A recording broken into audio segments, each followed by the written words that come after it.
शुरू करते हैं। चलो भाई ध्यान दो। जैसे जो हम लोग लास्ट क्लास में जो चीज़ पढ़ाए थे एक बार उसका रिकैप कर लेते हैं थोड़ा बहुत। हम लोग क्या क्या चीज़ों का डिस्कशन किए थे बेसिकली, और उस डिस्कशन में कुछ पार्टिकुलर चीज़ों का ध्यान रखना है। जैसे हम लोग जब ऑप्टिकल आइसोमेरिज्म की बात कर रहे थे तो वहाँ पे एनाइंशियोमर्स और डायस्टेरियोमर्स वाला पार्ट आया था। डायस्टेरियोमर बता दिए थे कि नहीं बताया था तुम लोगों को? बोलो बता भाई दिए। कोई। डायस्टेरियोमर बता दिए थे, ठीक है। तो एनांशियोमर बता दिए थे, डायस्टेरियोमर बता दिए थे। एनांशियोमर और डायस्टेरियोमर में आरएस कॉन्फ़िगरेशन के हिसाब से कैसे रिलेशन निकाल सकते हैं ये भी चीज मेंशन कर दिए थे। तो अभी हम लोग जब डिस्कशन करेंगे तो डिस्कशन वाले पार्ट में जैसे जब सबसे पहला लेक्चर लिए था आइसोमेरिज्म का तो उसमें एक छोटा सा पार्ट मेंशन किया था तुम लोगों को कि सबसे पहले हम लोग स्ट्रक्चरल आइसोमेरिज्म की बात करते हैं। पहले तो हम लोग मॉलिक्यूलर फार्मूला सेम होने की बात करते हैं। अगर मॉलिक्यूलर फार्मूला डिफरेंट है इसका मतलब कंपाउंड आइसोमर नहीं हो सकता। तो पहले मॉलिक्यूलर फार्मूला चेक किया करेंगे। जब भी कभी क्वेश्चन सॉल्व करना होता है तो सबसे पहला काम मॉलिक्यूलर फार्मूला वाला पार्ट चेक किया करो। तो अगर हम लोग मॉलिक्यूलर फार्मूला कंसिडर करेंगे तो जो भी मॉलिक्यूलर फार्मूला उसको रिलेट करना बहुत आसान होता है। स्ट्रक्चर देख लो, मॉलिक्यूलर फार्मूला रिलेट किया जा सकता है। एक बार मॉलिक्यूलर फार्मूला सेम हो गया तब आइसोमर की बात कर सकते हैं। और मॉलिक्यूलर फार्मूला सेम हो गया तो आइसोमर का कंसिडरेशन लेते वक्त हम लोग सबसे पहले जो स्ट्रक्चरल आइसोमर्स के पार्ट थे, स्ट्रक्चरल आइसोमर्स के पार्ट वाले कंसिडरेशन में 5 चीज़ें होती हैं।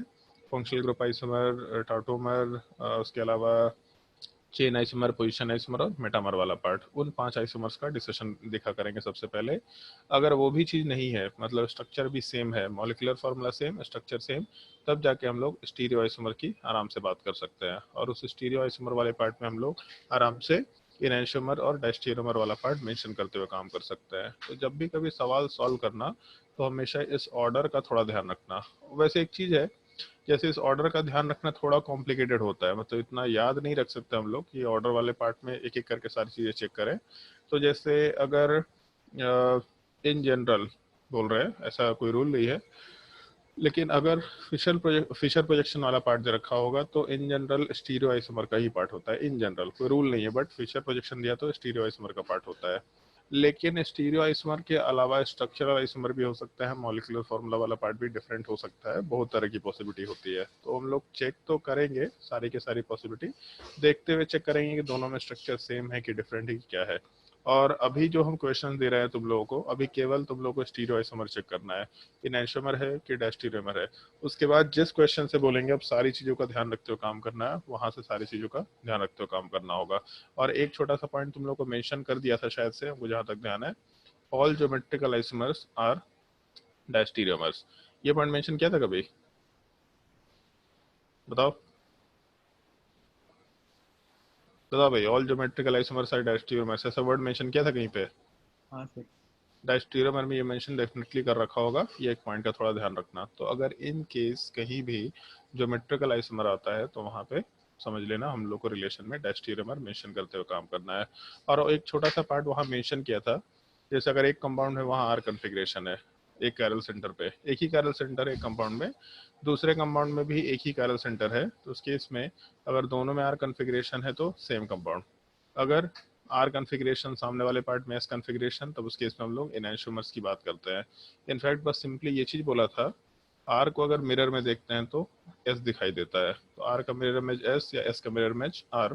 तो उस केस में अगर आर के सामने एस है मतलब मिरर इमेज है बेसिकली, तो उस केस में इनैंशियोमर हो जाएगा। क्योंकि अगर कन्फिग्रेशन सेम नहीं है मतलब नॉन सुपर इम्पोजिबल कंपाउंड होना चाहिए फर्स्ट पार्ट, दूसरा मिरर इमेज भी है। तो अगर मान लो दो कायरल सेंटर्स है तो दो कायरल सेंटर्स में आर आर के सामने अगर एस एस है तो आर का मिरर इमेज एस, आर का मिरर इमेज एस, और दोनों कन्फिग्रेशन अलग है, इसका मतलब नॉन सुपर इम्पोजिबल भी है। Non super imposable mirror image इसका मतलब इनैंशियोमर्स बोल सकते हैं। जबकि अगर इस तरह का पार्ट रहा तो इस केस में आर के सामने मिरर इमेज वाला पार्ट आर नहीं है, लेकिन नीचे वाले केस में आर के सामने मिरर इमेज एस है, तो आर का मिरर इमेज एस, यहाँ पे मिरर इमेज नहीं है।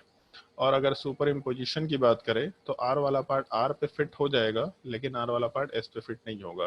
तो इस केस में ना सुपर इम्पोजिबल है कम्प्लीटली, ना मिरर इमेज है कम्प्लीटली, आधा मिरर इमेज है आधा सुपर इम्पोजिबल है, मतलब कंप्लीट कंपाउंड ना सुपर इम्पोजिबल है ना मिरर इमेज है। Non superimposable non mirror image are called as diastereomer, ऐसा हम लोग आराम से मेंशन करते हुए काम कर सकते हैं। तो ये रिलेशन तो हम लोगों ने मेंशन कर दिया था। अब उसी के हिसाब से क्वेश्चंस को सॉल्व करते चले जाना है तुम लोगों को। और क्वेश्चन के सॉल्विंग के टाइम पे हम एक्सपेक्ट कर रहे होंगे कि कन्फिग्रेशन निकालने तो सबको आता होगा, तो कन्फिग्रेशन वाला पार्ट निकालो और क्वेश्चन सॉल्व करके देखो। क्वेश्चन नोट डाउन कर लो। Find the relation between the given compound, between the given compound. और रिलेशन में केवल 3 पॉसिबिलिटी है, ठीक है। एक तो इनैंशियोमर हो सकता है, दूसरा डायस्टीरियोमर हो सकता है, और तीसरा पार्ट कंपाउंड सेम या आइडेंटिकल हो सकता है। मतलब अगर कॉन्फ़िगरेशन सेम है तो सेम कंपाउंड भी कंसिडर कर सकते हैं। अभी के लिए जो क्वेश्चन देंगे उसमें केवल ये 3 पार्ट है, इनैंशियोमर, डायस्टीरियोमर या फिर सेम कंपाउंड। ट्राई करके देखो।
पहला काम, हर एक कायरल सेंटर पे कॉन्फ़िगरेशन निकालो और कॉन्फ़िगरेशन निकालने के बाद सामने वाले से रिलेट करके देखो।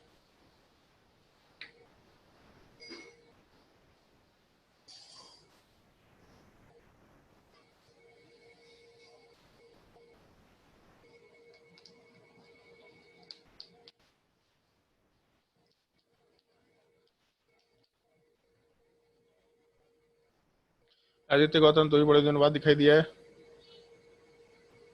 क्लास में। क्या सर? तो भी बड़े दिनों बाद क्लास में दिखाई दिया। क्या सर? क्लास में बहुत दिनों बाद दिखाई बड़े दिनों दिया बाद है। कहाँ हमको तो लास्ट क्लास में आते नहीं थे दिखाई सर? दिया रोज था। सर। रोज आता है। हाँ वैसे हम भी बहुत दिनों बाद आए तुम्हारे बैच में, ये भी एक रीजन हो सकता है। चंदन, यस सर। तेरा बर्थडे था जी कल? Yes sir. क्या किया बर्थडे में? चलो बिलेटेड हैप्पी बर्थडे। क्या किया बर्थडे में? सर कुछ खास नहीं। कुछ खास नहीं तो बर्थडे में क्या खास किया जाता है? किसी का मर्डर ऑर्डर किया जाता है, कुछ खास नहीं।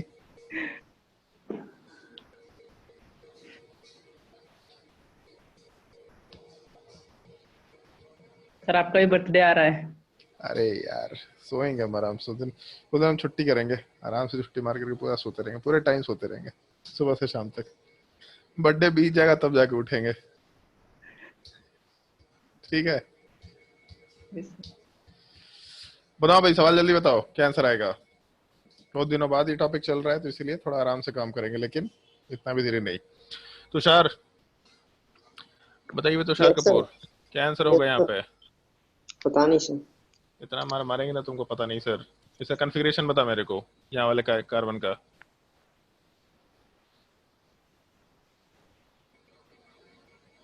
क्या कॉन्फ़िगरेशन होगा?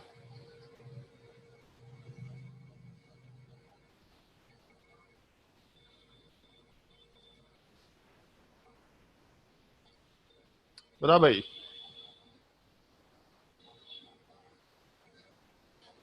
क्या कॉन्फ़िगरेशन निकल के आना चाहिए?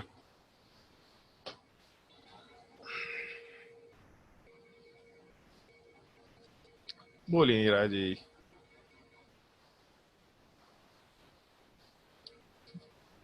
सुधांशु, क्या कॉन्फ़िगरेशन आएगा यहाँ पे ऊपर वाले पे? Sir are. आर पक्का? हम्म।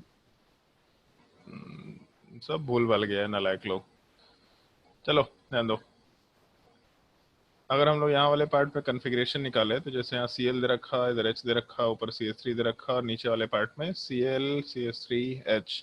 सबसे हाईएस्ट प्रायोरिटी तो पहला बॉन्डेड एटम का क्लोरीन एटम दिख रहा, सबसे लीस्ट प्रायोरिटी हाइड्रोजन वाला पार्ट दिख रहा है। ऊपर में कार्बन है, नीचे में भी कार्बन है। तो इस केस में ऊपर वाले ग्रुप का और नीचे वाले ग्रुप का अगर प्रायोरिटी कंसिडर करें तो first bonded atom carbon, first bonded atom carbon, second bonded atom chlorine, ऊपर हाइड्रोजन है। इसका मतलब नीचे वाले ग्रुप का प्रायोरिटी सेकंड होगा, ऊपर वाले पार्ट का थर्ड होगा। तो 1 से 2, 2 से 3 होते हुए जब हम लोग जाएंगे, मतलब 1 से 3 जाएंगे 2 से होते हुए, तो उस केस में आर कॉन्फ़िगरेशन आना चाहिए। लेकिन अगर लोएस्ट प्रायोरिटी ग्रुप हॉरिजॉन्टल पे होता है फिशर प्रोजेक्शन में तो कॉन्फ़िगरेशन को उल्टा कर देते हैं to get the actual configuration. इसका मतलब कॉन्फ़िगरेशन एस हो जाएगा। याद आया कुछ? अमृत वचन कुछ याद आया? सर एक बार फिर बताइए ना। ना बताएंगे हम। कॉपी वॉपी देखता है जी? बोले थे ना लास्ट क्लास में कॉपी देख कर गया ना। इस केस में ऊपर वाले पार्ट में कॉन्फ़िगरेशन एस हो जाएगा। नीचे वाले पार्ट को अगर कैलकुलेट करें तो क्लोरीन सबसे हाईएस्ट एटॉमिक, ये हाईएस्ट प्रायोरिटी, ऊपर वाला जो पूरा ग्रुप है वो पूरा सेकंड प्रायोरिटी, नीचे CH3 वाला पार्ट थर्ड प्रायोरिटी और हाइड्रोजन वाला पार्ट फोर्थ प्रायोरिटी। तो 1 से 2, 2 से 3 जाएंगे तो उस केस में क्लॉकवाइज एरो बन रहा, मतलब आर कॉन्फ़िगरेशन होना चाहिए था। लेकिन लोएस्ट प्रायोरिटी ग्रुप अगर हॉरिजॉन्टल पे है तो कॉन्फ़िगरेशन जो आया है उस कॉन्फ़िगरेशन को इन्वर्ट कर देते हैं हम लोग एक्चुअल कॉन्फ़िगरेशन निकालने के लिए। तो यहाँ पे कॉन्फ़िगरेशन एस के साथ एस निकल के आ जाएगा। वैसे भी एस के साथ अगर ऊपर वाले का कॉन्फ़िगरेशन एस है, जैसे ऊपर वाले पार्ट में अगर कॉन्फ़िगरेशन एस निकल गया तो नीचे वाले का एस ही कॉन्फ़िगरेशन होना पड़ेगा और कोई ऑप्शन नहीं है। क्योंकि एक चीज बताओ, कंपाउंड ऑप्टिकली एक्टिव है कि इनएक्टिव है? ये कंपाउंड ऑप्टिकली एक्टिव है या इनएक्टिव है? जल्दी बताओ।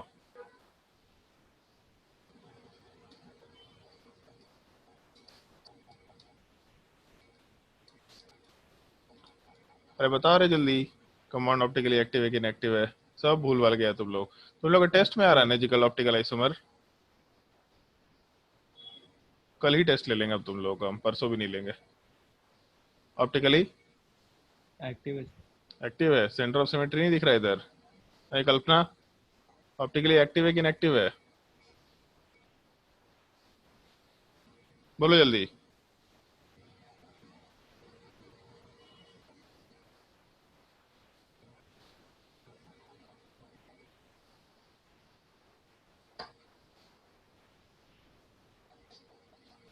Aditya Gautam, optically active compound है कि इनएक्टिव कंपाउंड है?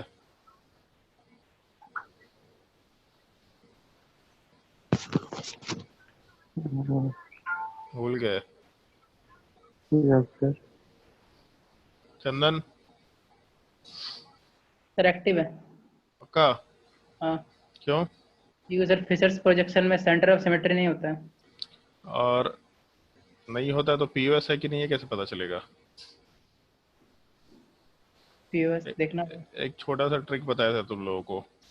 अगर फिशर प्रोजेक्शन में सेंटर ऑफ सिमेट्री दिख रहा है, जो कि होता नहीं है, ठीक है, फिशर प्रोजेक्शन में सेंटर ऑफ सिमेट्री नहीं होता है लेकिन यहाँ दिख रहा है, तो कंपाउंड में ना पीओएस होगा ना सीओएस होगा, कंपाउंड ऑप्टिकली एक्टिव नेचर का आएगा। ऑल दो फिशर प्रोजेक्शन में सेंटर ऑफ सिमेट्री हो नहीं सकता क्योंकि एक क्लिफ्ट फॉर्म होता है, लेकिन यहाँ पे सेंटर ऑफ सिमेट्री जैसा स्ट्रक्चर दिख रहा है, तो जब भी कभी फिशर प्रोजेक्शन में सेंटर ऑफ सिमेट्री दिखाई देगा जो कि एक्चुअली एग्जिस्ट नहीं कर सकता, तो समझ लेना कंपाउंड ऑप्टिकली एक्टिव नेचर का है।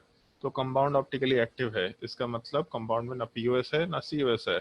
और जब भी कभी हम लोग एक मिरर में आर कॉन्फ़िगरेशन को देखते हैं तो हम लोग को एस कॉन्फ़िगरेशन दिखाई देता है। मतलब बेसिकली अगर हम लोग किसी कॉन्फ़िगरेशन का मिरर इमेज लेते हैं तो वहाँ पे कॉन्फ़िगरेशन उल्टा हो जाता है, और प्लेन ऑफ सिमेट्री को मिरर ऑफ सिमेट्री भी बोलते हैं हम लोग। तो डेफिनेटली मिरर ऑफ सिमेट्री का मतलब है अगर ये कंपाउंड अपने पास दे रखा CH3 Cl, Cl H, sorry H और CH3, तो अगर यहाँ पे पूरे कंपाउंड में प्लेन ऑफ सिमेट्री होता अगर प्लेन ऑफ सिमेट्री होता तो ऊपर अगर आर कन्फिग्रेशन है तो नीचे वाले पार्ट में उसका मिरर इमेज एस कन्फिग्रेशन होना चाहिए था, ये बाय डिफॉल्ट है। अगर ऊपर आर कन्फिग्रेशन आता तो प्लेन ऑफ सिमेट्री अगर एग्जिस्ट करता कंपाउंड में तो नीचे नीचे कन्फिग्रेशन कैलकुलेट नहीं करना पड़ता, सीधा एस कन्फिग्रेशन बोल सकते थे। लेकिन ये कंपाउंड ऑप्टिकली एक्टिव है, मतलब पीओएस वाला पार्ट भी नहीं है और सीओएस वाला पार्ट तो वैसे भी नहीं है।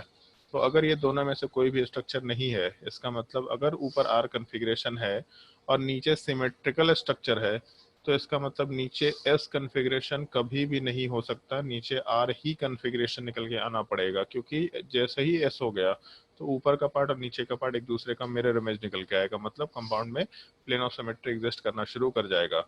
अगर ऊपर का कन्फिग्रेशन एस आता है कैलकुलेट करने पे, तो बाय डिफॉल्ट नीचे का कन्फिग्रेशन एस ही निकल के आएगा, क्योंकि आर कन्फिग्रेशन हो पाना यहाँ पे पॉसिबल नहीं है। अगर आर कन्फिग्रेशन हो गया मतलब ऊपर का पार्ट और नीचे का पार्ट प्लेन ऑफ सिमेट्री के जैसा एग्जिस्ट कर रहा है। तो इसीलिए इस कंपाउंड में अगर हम लोग को ऊपर वाला कन्फिग्रेशन एस आया था तो नीचे वाला हम लोग डायरेक्टली एस बोल सकते हैं, उसके लिए हम लोगों को कैलकुलेशन करने की जरूरत नहीं है, उसके बिना भी काम चल जाएगा, ऐसा बोला जा सकता है। तो सबसे पहले वाले केस में ऊपर वाले पार्ट का कॉन्फ़िगरेशन एस है और नीचे वाले पार्ट का कॉन्फ़िगरेशन भी एस है। अब दूसरे वाले पार्ट की बात करते हैं। अगर दूसरे वाले का कॉन्फ़िगरेशन कैलकुलेट करें तो ऐसा कुछ स्ट्रक्चर दे रखा है।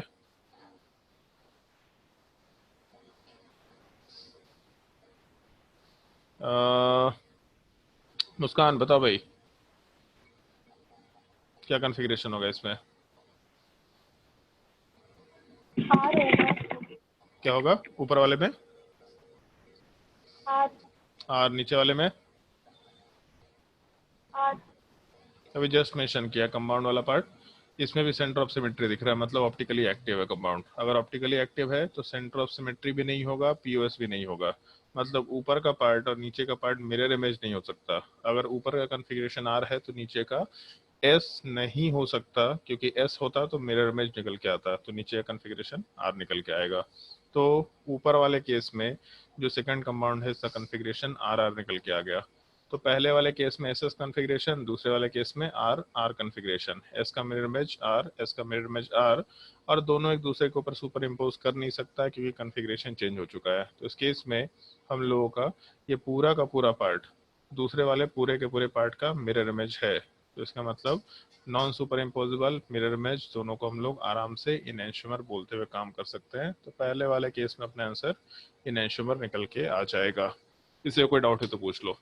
और कोई अगर ये बोल देगा सर पूरा एक्सप्लेन कर दिया पुराना वाला चीज, तो उसको हम भगा देंगे अभी क्लास से, क्योंकि पढ़ा रखा है, तुम्हारा काम है रिवीजन करना। जल्दी बोलो, अगर किसी क्वेश्चन में डाउट है तो पूछ सकता है, और अगर डाउट नहीं है तो फिर हम लोग नेक्स्ट क्वेश्चन पे मूव करते हैं।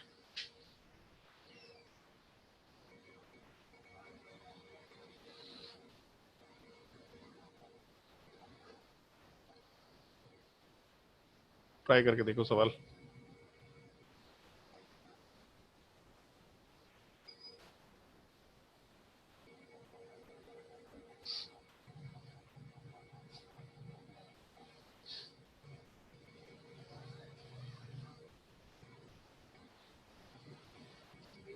ट्राई करके देखो।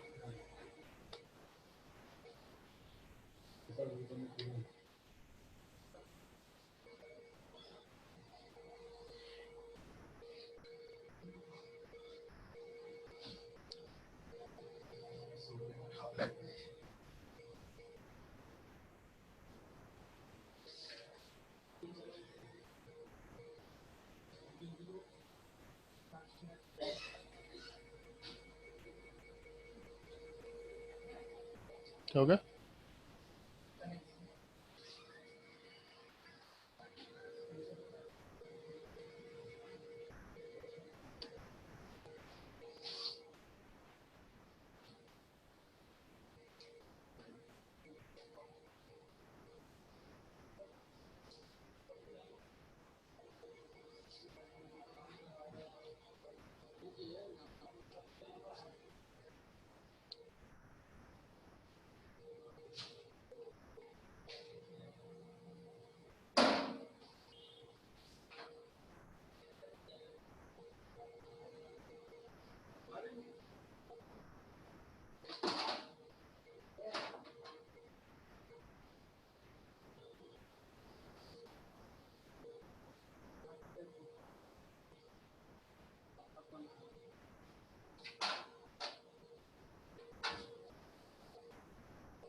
क्या आंसर आएगा इस केस में, सेकंड वाले केस में? तो डायस्टीरियोमर्स। डायस्टीरियोमर। पहले वाले केस में कॉन्फ़िगरेशन क्या आ रहा है? पहला का एस, दूसरा का आर। पहले वाले पैड पे अगर एस आ रहा है, हमको नहीं पता, बट अगर पहले पे एस आ रहा है तो दूसरे पे बाय डिफॉल्ट आर होगा, क्योंकि एक चीज दिख रहा है यहाँ पे, प्लेन ऑफ सिमेट्री। तो अगर सिमेट्रिकल कंपाउंड है तो एस का मिरर इमेज आर होता है। इसका मतलब पहले वाले केस में अगर एस है तो बाय डिफॉल्ट दूसरे पे आर होगा। बाकी चेक कर लेते हैं, पहला दूसरा तीसरा। हाँ, पहले में एस कॉन्फ़िगरेशन, दूसरे वाले पार्ट पे आर निकल के आना चाहिए, पहला चीज। दूसरे वाले केस को अगर कैलकुलेट करेंगे तो ऊपर वाले केस में आर कॉन्फ़िगरेशन आना चाहिए, तो नीचे वाले पार्ट में भी आर ही कॉन्फ़िगरेशन आना चाहिए। ऐसा आ रहा है क्या? हाँ सर। ठीक है। तो इस केस में पहले वाले केस में कंपाउंड एस आर कॉन्फ़िगरेशन, दूसरे वाले केस में आर आर कॉन्फ़िगरेशन। तो एस का मिरर इमेज आर तो है, लेकिन यहाँ नीचे मिरर इमेज नहीं है। और दूसरा, ये सुपर इम्पोजिबल तो है, लेकिन ये सुपर इम्पोजिबल नहीं है। Non superimposable, non mirror image, इसका मतलब दोनों कंपाउंड्स को हम लोग आराम से डायस्टीरियोमर बोल सकते हैं। ऐसा रिलेट किया जा सकता है। समझ आया सवाल? बोलो भाई, समझ आया? किसी को कोई डाउट है? किसी को कोई भी डाउट है तो पूछ सकता है। चलो ध्यान दो। जैसे, अच्छा चलो ठीक है, एक और क्वेश्चन ट्राई करके देखो, केवल एक क्वेश्चन और ट्राई करके देखो।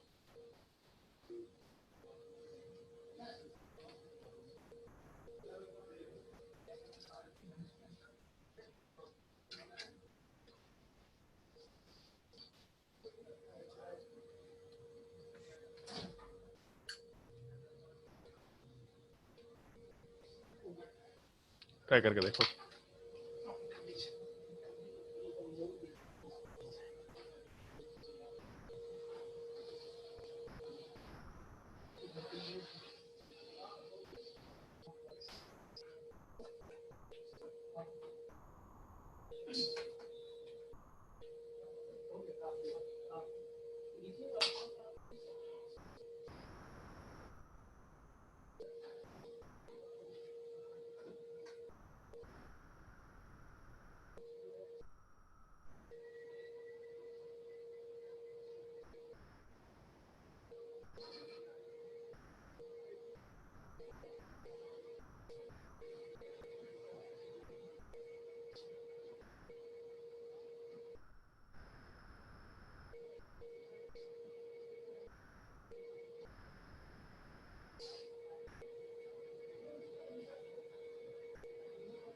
क्या रिलेशन आएगा दोनों में? एनांशियोमर। एनांशियोमर।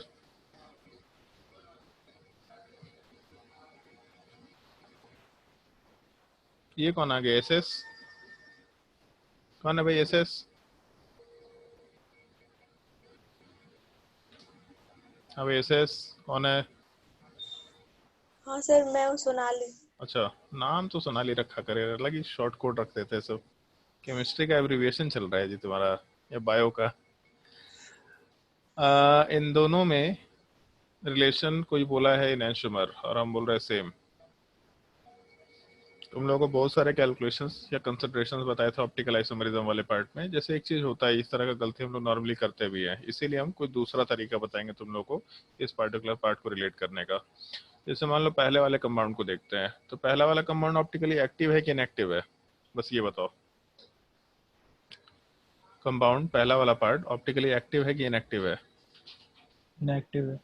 ऑप्टिकली इनएक्टिव है। एंड एनांशियोमर में एक पॉइंट लिखवाया था, enantiomers are always optically active compound. तो एनांशियोमर कभी नहीं हो सकता, ये हम लोग गलती किया करते हैं। इसीलिए आरएस नोमेनक्लेचर जो है उसका तरीका हम फॉलो नहीं करेंगे। हम कोई दूसरा तरीका बताएंगे जिसके बेसिस पे कंपाउंड्स को रिलेट करना होता है। तो जो ऑप्टिकल आइसोमरिज्म वाला पार्ट है, सॉरी ऑप्टिकली इनएक्टिव पार्ट जो है, तो ऑप्टिकली इनएक्टिव पार्ट एनांशियोमर कभी भी नहीं हो सकता। ऑल्दो किया क्या होगा, तो ये देख लेते हैं। कॉन्फ़िगरेशन वाले पार्ट में पहले वाले केस में एस कॉन्फ़िगरेशन है, दूसरे वाले केस में आर कॉन्फ़िगरेशन आना चाहिए। सेकेंड वाले केस में उल्टा कॉन्फ़िगरेशन है, आर और एस वाला पार्ट। तो देख के मालूम पड़ रहा है कि एस के सामने आर है, मतलब मिरर इमेज वाला पार्ट, और दूसरा आर के सामने एस है, इसका मतलब मिरर इमेज वाला पार्ट। तो कम्प्लीटली मिरर इमेज है, नॉन सुपर इम्पोजिबल भी है, मतलब एनांशियोमर होना चाहिए। लेकिन ऐसा नहीं होता है हमेशा। जैसे एक चीज ध्यान रखा करना, जो भी फिशर प्रोजेक्शन हम लोग देख के चलेंगे उसमें ये चीज जरूर देख लिया करना कि कोई भी पार्ट ऑप्टिकली एक्टिव है कि इनएक्टिव है। कोई भी एक पार्ट को देख लें, जैसे सवाल अगर आएगा तो दो ही पार्ट देगा नॉर्मली, कोई भी एक पार्ट को चेक कर लेना कि ऑप्टिकली एक्टिव पार्ट है कि ऑप्टिकली इनएक्टिव पार्ट है। अगर ऑप्टिकली इनएक्टिव है तो इनैंशियोमर कभी भी नहीं होगा, ये बिल्कुल फिक्स है।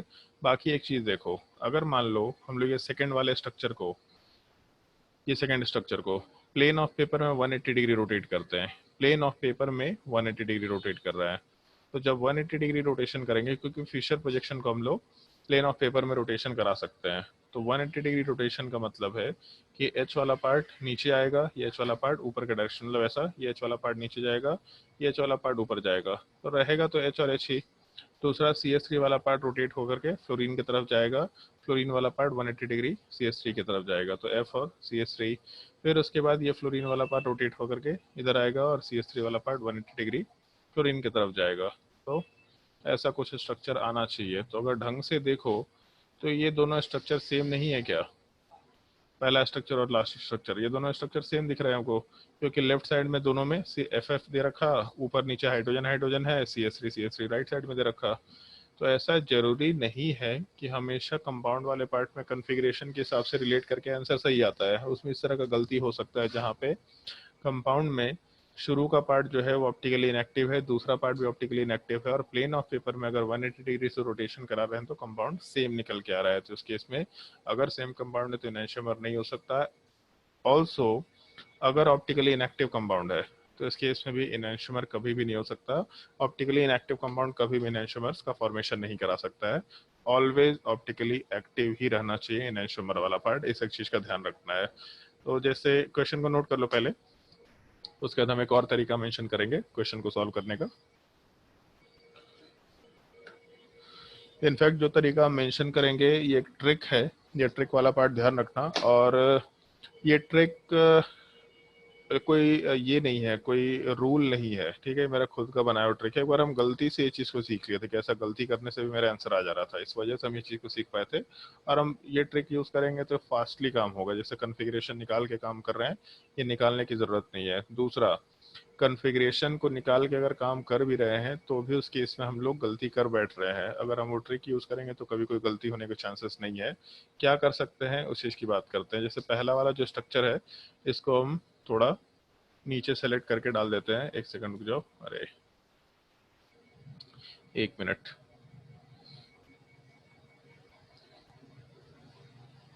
सिलेक्ट का ऑप्शन किससे आएगा भाई? हाँ ठीक है,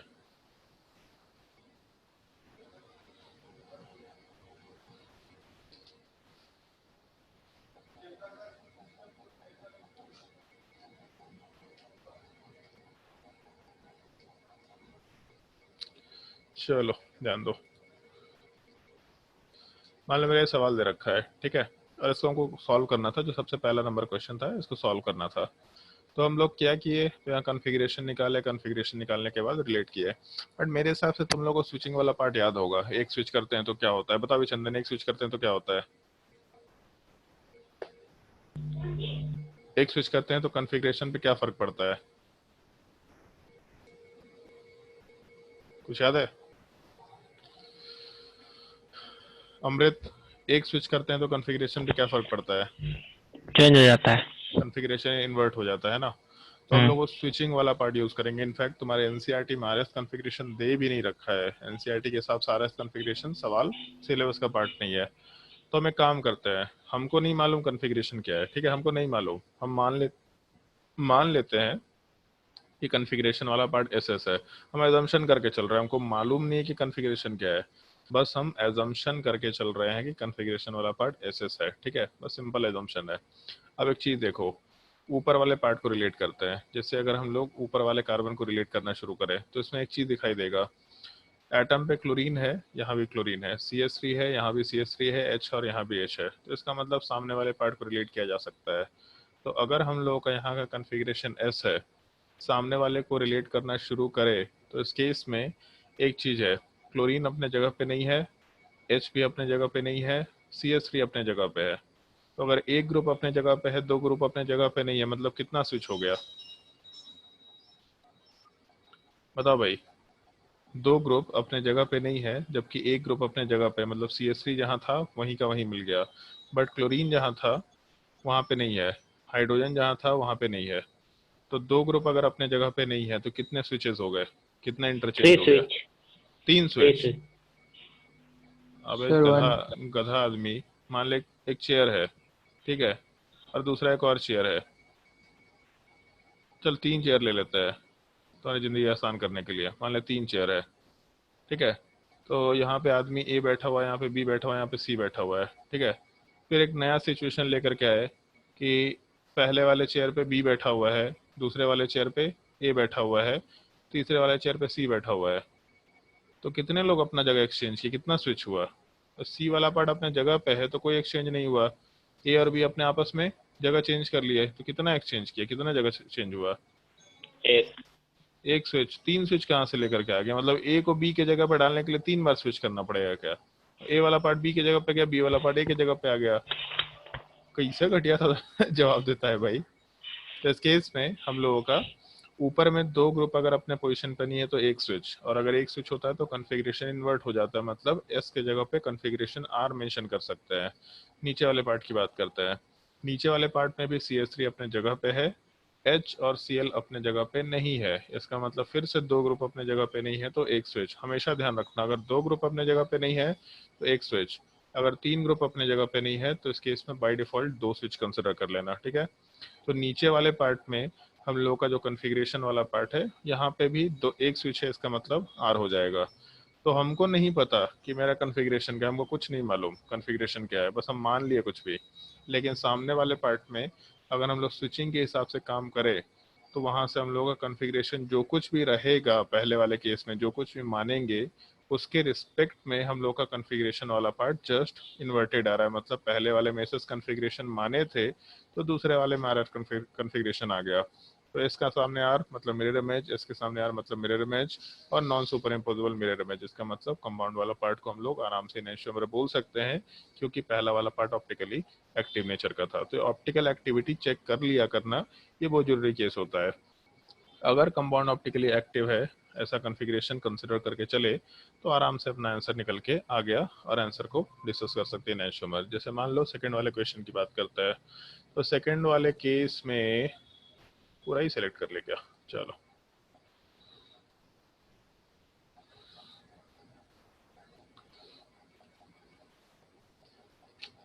चलो भाई ध्यान दो। तो मान लो अगर हम लोग सेकंड वाले केस की बात करते हैं, अरे कहाँ गया भाई?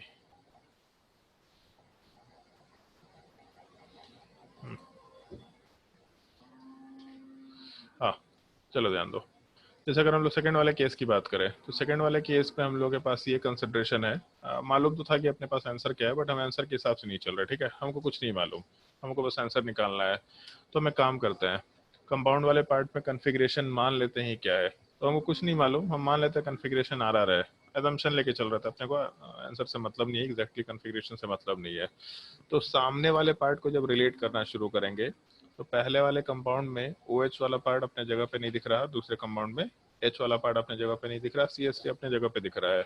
अगर दो ग्रुप अपने जगह पे नहीं दिख रहा है मतलब एक स्विच, और अगर एक स्विच है तो कॉन्फ़िगरेशन वाला पार्ट इन्वर्ट हो जाएगा। मतलब अगर R होता तो S, और उसमें भी दिख रहा है ना हम लोगों को कि इस कार्बन पे OH है तो यहाँ भी OH है, यहाँ पे CH3 है तो यहाँ CH3 है, यहाँ H है और यहाँ H है, मतलब सिमिलर टाइप के ग्रुप्स को रिलेट करने की कोशिश कर रहा है। तो अगर यहाँ R कॉन्फ़िगरेशन है तो सामने में S कॉन्फ़िगरेशन। नीचे की बात करते हैं, H जहाँ था वही है, OH जहाँ था वही है, CH3 जहाँ था वही है। तो सारे ग्रुप्स अपने जगह पे जैसे थे वैसे के वैसे ही रह गए। इसका मतलब कॉन्फ़िगरेशन में कोई स्विचिंग नहीं आया, कॉन्फ़िगरेशन में कोई चेंज भी नहीं आएगा, मतलब कॉन्फ़िगरेशन R आएगा। तो अगर पहले का कॉन्फ़िगरेशन R मान ले, निकालने की जरूरत नहीं है, मान लो कुछ भी, क्यों हम लोग को प्रायोरिटी ऑर्डर निकाल करके कॉन्फ़िगरेशन निकालना है, स्विचिंग करके मत निकालो, सीधा मान लो कुछ भी कॉन्फ़िगरेशन। जब मानेंगे तो स्विचिंग करके सामने वाले से रिलेट करते वक्त अगर ग्रुप्स का वेरिएशन आएगा तो वो भी तुमको पता चल जाएगा। बस एक चीज चेक कर लिया करना कि दोनों में से कोई भी एक पार्ट का ऑप्टिकल एक्टिविटी चेक कर लेना। जैसे पहले वाले पार्ट की बात करते हैं तो पहला वाला पार्ट ऑप्टिकली इनएक्टिव दिख रहा है, मतलब इनैंशियोमर तो कभी नहीं हो सकता। ऑल्दो यहाँ पे आरआर कॉन्फ़िगरेशन है, सामने में एसआर कॉन्फ़िगरेशन है, तो आरआर के सामने एसआर, इसका मतलब कंपाउंड डायस्टीरियोमर ही होगा। ये हम लोग बाय डिफॉल्ट बोलते हुए काम कर सकते हैं। यहाँ पे हम लोग को एनेंशियोमर से तो मतलब ही नहीं है, तो इसीलिए डायस्टीरियोमर पे कमेंट आराम से कर सकते हैं। अगर कंपाउंड में एनेंशियोमर दिख रहा होगा तो ऑप्टिकल एक्टिविटी वाला पार्ट बाद में चेक करके आंसर देख सकते हैं। लास्ट वाले केस की बात करते हैं। मान लेते एस एस कॉन्फ़िगरेशन है, हमको नहीं मालूम, मान लेते एस एस कॉन्फ़िगरेशन है। तो अगर एस एस कॉन्फ़िगरेशन मानेंगे तो सामने वाले कॉन्फ़िगरेशन क्या होगा? तो एच अपने जगह पे है, एफ और सी एस थ्री अपने जगह पे नहीं है, इसका मतलब यहाँ पे एक स्विच हो रखा, तो आर कॉन्फ़िगरेशन मेंशन कर सकते हैं, ऐसा बोला जा सकता है। पहला चीज। दूसरा, एफ अपने जगह पे नहीं है, सी एस थ्री अपने जगह पे नहीं है, एच अपने जगह पे है, मतलब फिर से दो ग्रुप अपने जगह पे नहीं है, तो एक स्विच, इसका मतलब कॉन्फ़िगरेशन वाले पार्ट में एक स्विच की वजह से आर कॉन्फ़िगरेशन आएगा। तो यहाँ पे इनैंशियोमर जैसा स्ट्रक्चर दिख रहा है, लेकिन अगर हम लोग कंपाउंड के ऑप्टिकल एक्टिविटी पे ये कंसिडरेशन ले तो कंपाउंड ऑप्टिकली इनएक्टिव दिखाई दे रहा है। अगर कंपाउंड ऑप्टिकली इनएक्टिव दिखाई दे रहा है, इसका मतलब कभी भी इनैंशियोमर नहीं हो सकता। तब देख लेंगे एक बार को कि हम लोग का कंपाउंड वाले पार्ट में अगर ऑप्टिकल इनएक्टिविटी है तो इनैंशियोमर तो नहीं दिख रहा। तो अगर इनैंशियोमर नहीं दिख रहा मतलब कुछ तो गड़बड़ कर रहे हैं हम लोग। तब गड़बड़ी में इस तरह का एक केस आ सकता है जहाँ पे हम लोग को कंपाउंड को 180 डिग्री रोटेट करा के कंसिडर करना। बस यही एक केस होगा जिसमें हम लोग गलती कर सकते हैं, अदरवाइज गलती करने के इसमें चांसेस नॉर्मली नहीं हुआ करते हैं, तो कोई दिक्कत वाली बात नहीं होगी हम लोगों को। तो इस केस में आराम से हम लोग यहाँ पे इनैंशियोमर्स वाला पार्ट नहीं कंसिडर कर रहे। जब 180 डिग्री में रोटेशन कराएंगे तो दिख जाएगा दोनों कंपाउंड सेम है, तो हम लोग सेम वाला आंसर आराम से मेंशन करते हुए काम कर सकते हैं। ठीक है, अगर यहाँ तक का पार्ट समझ में आ गया तो अगला क्वेश्चन ट्राई करके देखो, इस तरीके से रैंडम तरीके से ही करके देखो, जिसमें कॉन्फ़िगरेशन कुछ भी एज्यूम करते हुए काम करना है तुम लोगों को और उसी हिसाब से आंसर पुट अप करना है। ट्राई करके देखो।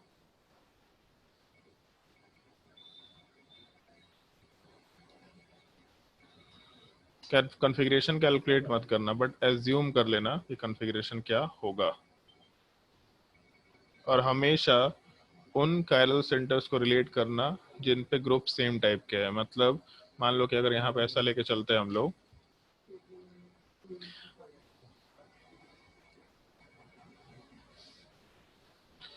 मतलब ऊपर वाले केस में क्लोरीन OH और H है, तो हम लोग यहाँ के कॉन्फ़िगरेशन को मान लेते हैं ऐसे, तो यहाँ के कॉन्फ़िगरेशन को सामने वाले के उस कार्बन से रिलेट करेंगे जहाँ पे हम लोग के सेम एटम्स अटैच्ड हो। मतलब ऊपर वाले पार्ट से क्लोरीन OH और H, यहाँ भी क्लोरीन OH और H अटैच्ड है, हम लोग इन दोनों को आपस में रिलेट करेंगे, नीचे वाले को आपस में रिलेट करेंगे, ना कि यहाँ वाले पार्ट को नीचे से।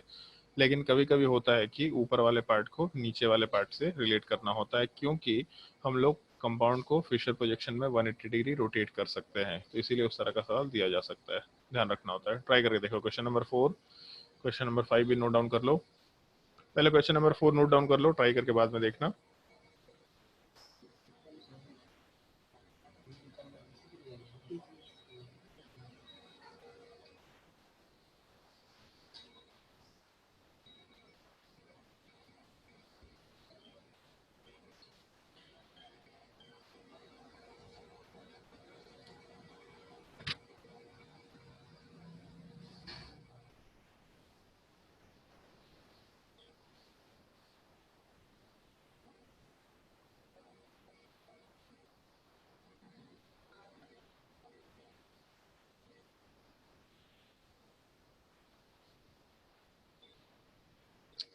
फटाफट नोट डाउन कर दो क्वेश्चन।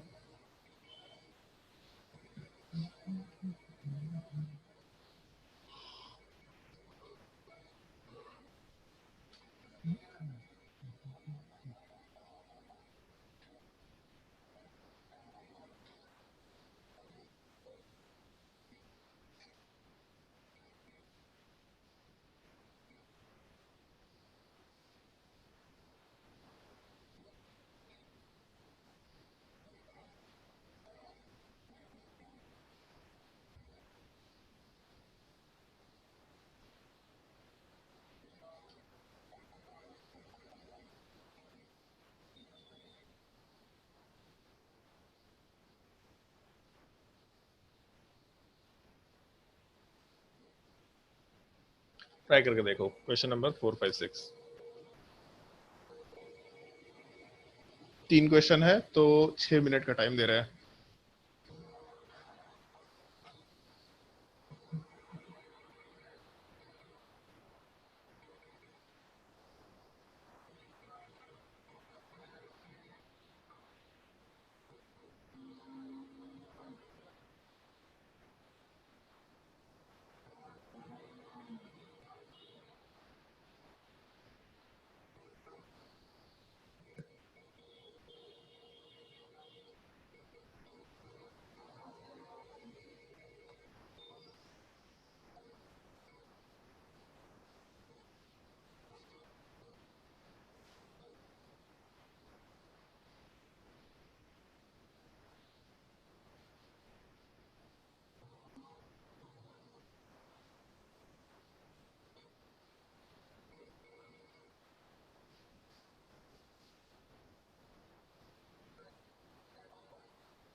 और कोई डिफिकल्टी हो तो पूछते जाना।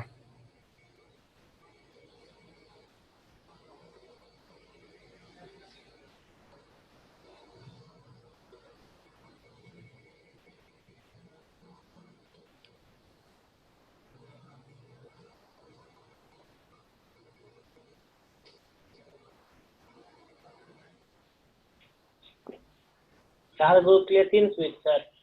क्या? 4 ग्रुप के लिए 3 स्विच। 4 ग्रुप के लिए 3 स्विच नहीं, 2 स्विच में भी काम चल जाएगा। तो मान लो 4 कुर्सी है, 4 लोग बैठे हुए हैं, तो 2 लोगों को आपस में एक्सचेंज कर दिया, बाकी दोनों को आपस में एक्सचेंज कर दिया, तो हो गया ना 4 स्विच।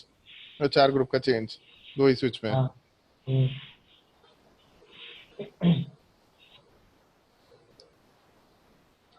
जब भी स्विचिंग कराएंगे तो एक ही कार्बन पे कराएंगे, बस ये चीज ध्यान रखना है।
बन गया भाई, जल्दी बताओ।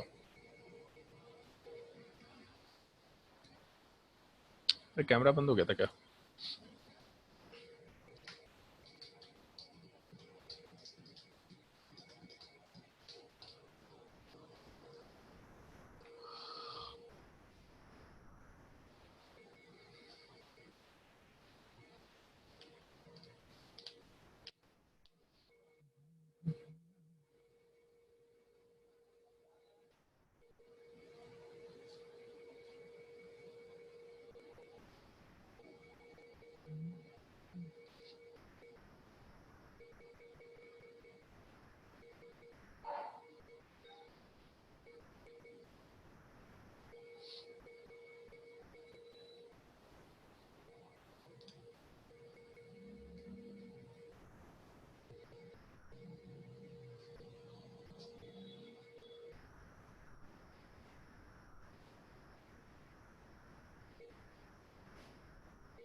बोलो भी जल्दी, बन गया क्वेश्चन नंबर 4।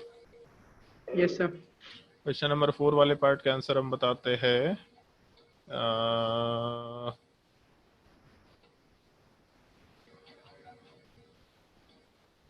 सेम कंपाउंड है दोनों, सेम या फिर आइडेंटिकल। अगर किसी को डाउट होगा तो पूछ लेगा।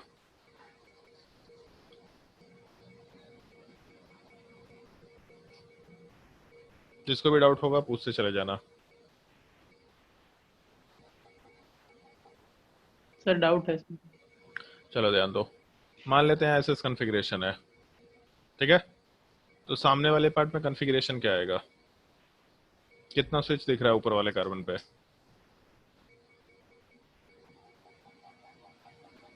जल्दी बोल चंदन, यस सर। कितना स्विच दिख रहा है ऊपर वाले में? 2 स्विच दिख रहा है। 2 स्विच दिख रहा है, क्योंकि H अपने जगह पे नहीं है, Cl अपने जगह पे नहीं है, OH भी अपने जगह पे नहीं है। अगर 3 ग्रुप अपने जगह पे नहीं है, इसका मतलब 2 स्विच होगा, ठीक है। 2 स्विच होने पे कॉन्फ़िगरेशन क्या होता है? इन्वर्ट होता है कि सेम रहता है? रहता है। सेम रहता है, तो यहाँ S हो गया, ठीक है। नीचे वाले पार्ट में कितना स्विच दिख रहा? नीचे वाला में हम्म,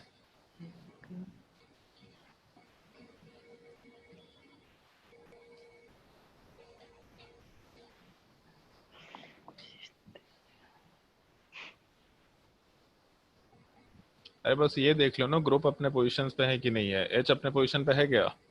नहीं है। CH3 अपने पोजीशन पे है क्या? नहीं है। फ्लोरीन अपने पोजीशन पे है क्या?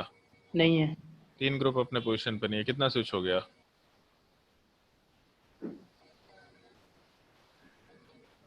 2 स्विच। 2 स्विच। 2 स्विच में कॉन्फ़िगरेशन सेम रहता है। तो इधर एसएस कॉन्फ़िगरेशन, इधर भी एसएस कॉन्फ़िगरेशन, तो क्या हो गया कंपाउंड? Compound same identical. समझ में आया? हाँ। चलो ट्राई करो आगे। जो डाउट होगा अपना क्लियर करते जाना, डाउट में कोई दिक्कत नहीं है, डाउट क्लियर करते जाने का है।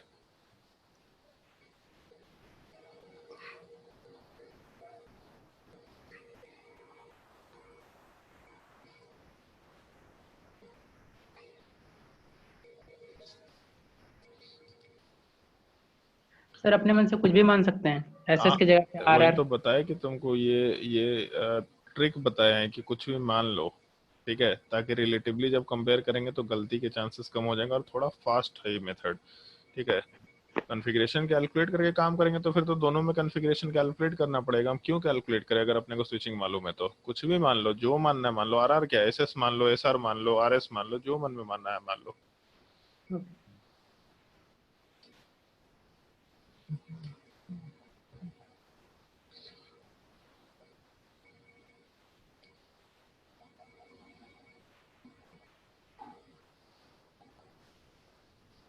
क्वेश्चन नंबर 5 वाले पार्ट में मेरे हिसाब से रिलेशन होना चाहिए इनएंशोमर, मेरे हिसाब से। बाकी जिसको भी डाउट है एक बार पूछ सकता है।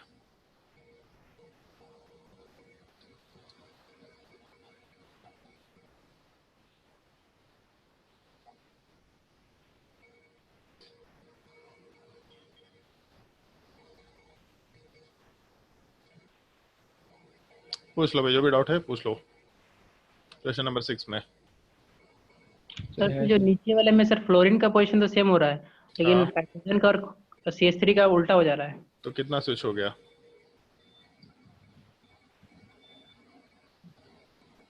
नीचे वाले पार्ट में कितना स्विच है? ये सोच रहे सर। 2 ग्रुप अगर अपने जगह पे नहीं है तो कितना स्विच? 1। 3 ग्रुप अपने जगह पे नहीं तो कितना स्विच? 2। तो नीचे वाले पार्ट में 1 स्विच है, तो कॉन्फ़िगरेशन क्या हो जाएगा? उल्टा हो जाएगा। एस बोल सकते हैं। हाँ। और ऊपर वाले केस में कितना स्विच है? ऊपर वाले में 1 स्विच। तो कॉन्फ़िगरेशन उल्टा। उल्टा मतलब क्या लिख दें? यस। ठीक है। तो जिस कार्बन पे क्लोरीन CH3 और H है उसमें कॉन्फ़िगरेशन R की जगह S हो गया। जिस कार्बन पे H फ्लोरीन और CH3 है उसकी जगह पे कॉन्फ़िगरेशन R की जगह S हो गया। तो R R की जगह S S, इसका मतलब mirror image, non super imposable, इसका मतलब इनएंशोमर। बुझाया? हाँ। नेक्स्ट क्वेश्चन ट्राई करके देखो।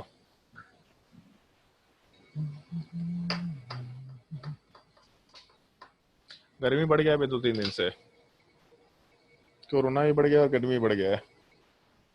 तेरे घर की तरफ आया ना चंदन एक केस चास में? हाँ सर। बच के रहो अब, ठीक है।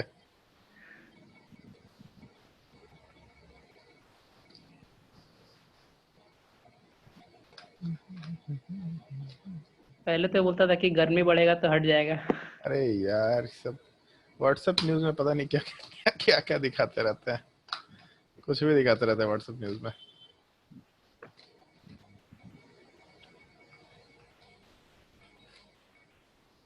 चलो ये देख ले।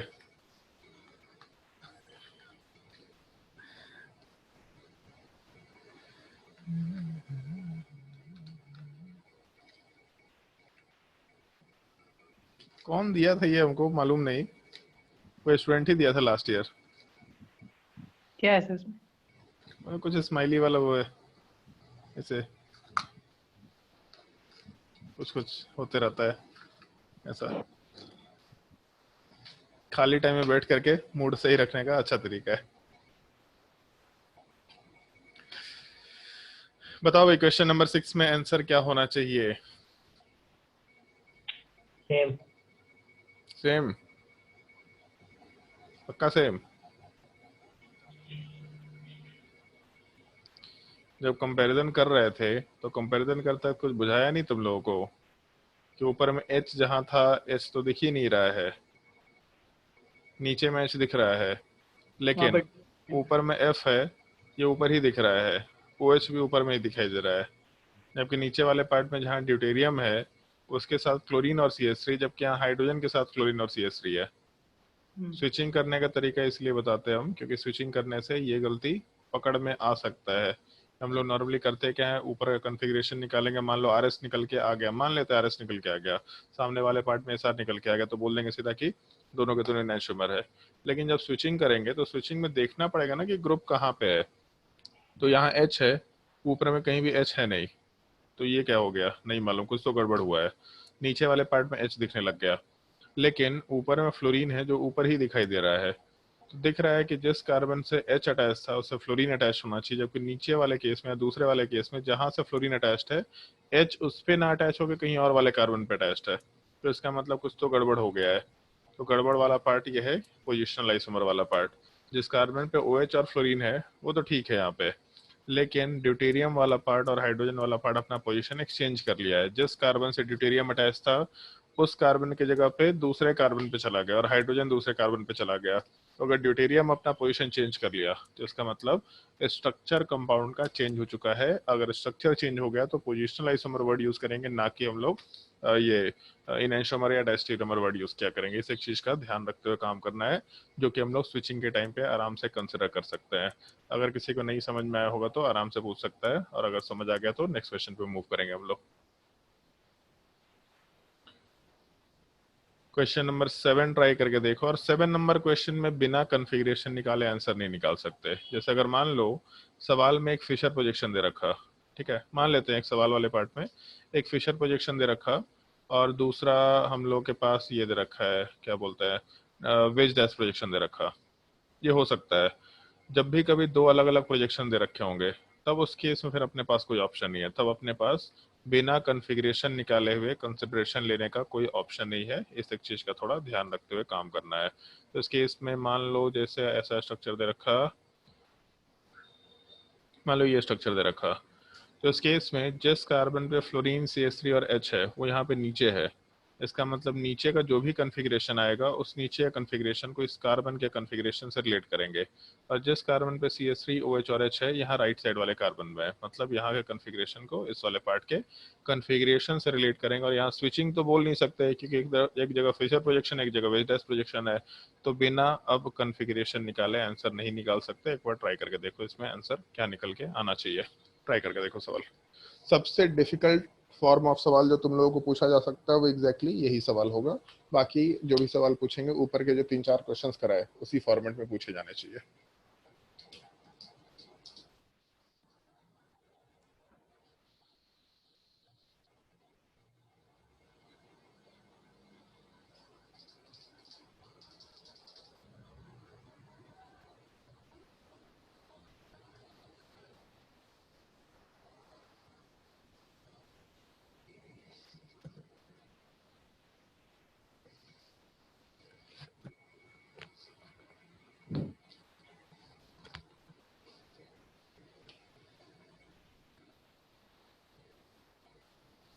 कॉन्फ़िगरेशन निकालो और कॉन्फ़िगरेशन निकाल कर कंपेयर करके देखो कि आंसर अपना क्या निकल के आना चाहिए।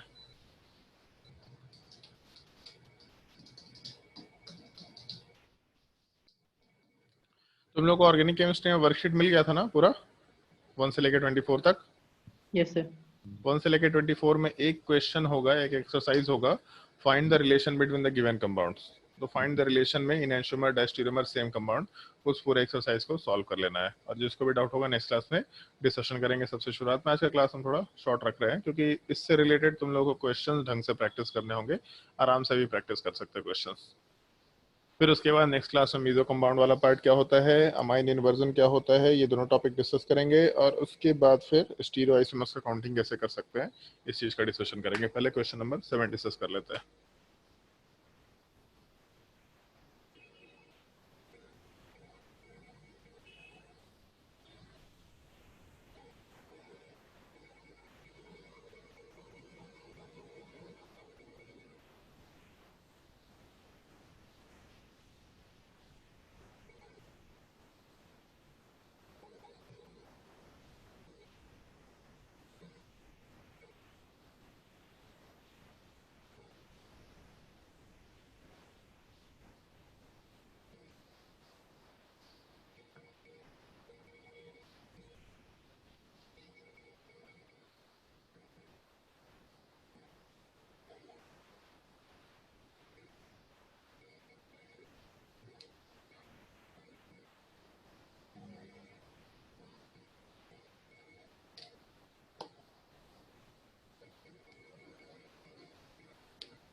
आया किसी का आंसर?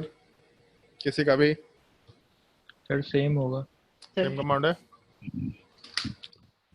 दोनों सेम होना चाहिए जहां तक हमको भी लग रहा है। चलो एक बार कॉन्फ़िगरेशन निकाल के कैलकुलेट कर लेते हैं। पहले वाले केस में जब कॉन्फ़िगरेशन निकालेंगे तो ऊपर वाले पार्ट में OH का प्रायोरिटी 1, नीचे वाले ग्रुप का 2, CH3 का 3 और H का 4।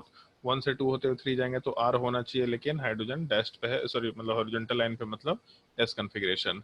और नीचे वाले पार्ट में मेरे हिसाब से R कॉन्फ़िगरेशन आना चाहिए क्योंकि हमको दिख रहा है ये मिरर इमेज टाइप का पार्ट। जैसे OH के जगह पे फ्लोरीन है, बट अगर मान लो यहाँ OH होता तो फ्लोरीन भी हायर प्रायोरिटी का ग्रुप है, OH भी हायर प्रायोरिटी का ग्रुप है, तो अगर फ्लोरीन की जगह OH डाल दे तो डिफरेंस नहीं आएगा प्रायोरिटी वाले पार्ट में। तो इस वजह से कॉन्फ़िगरेशन देख के पता चल रहा है कि ऊपर और नीचे का पार्ट मिरर इमेज होता OH के होने पे।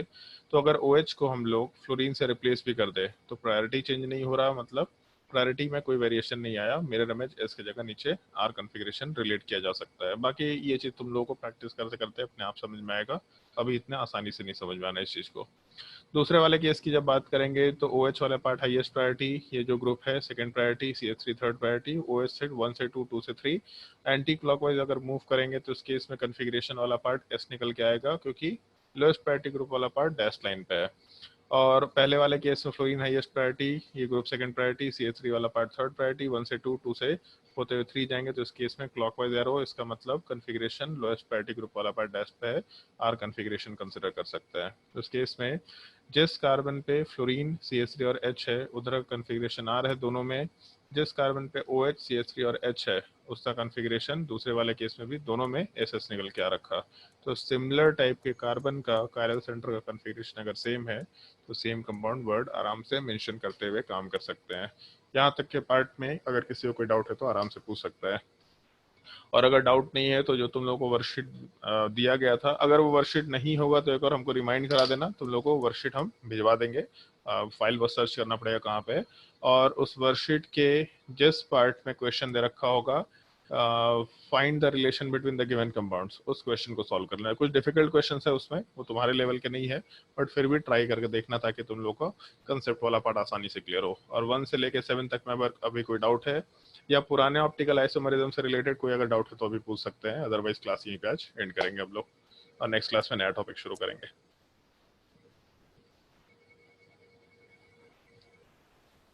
बोलो भाई जल्दी, कोई डाउट?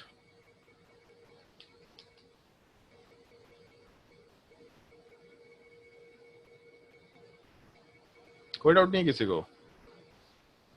चलो ठीक है, अगर डाउट नहीं है तो फिर आज का क्लास एंड करते हैं यहीं पे, नेक्स्ट क्लास में आराम से कंटिन्यू करेंगे हम लोग, ठीक है।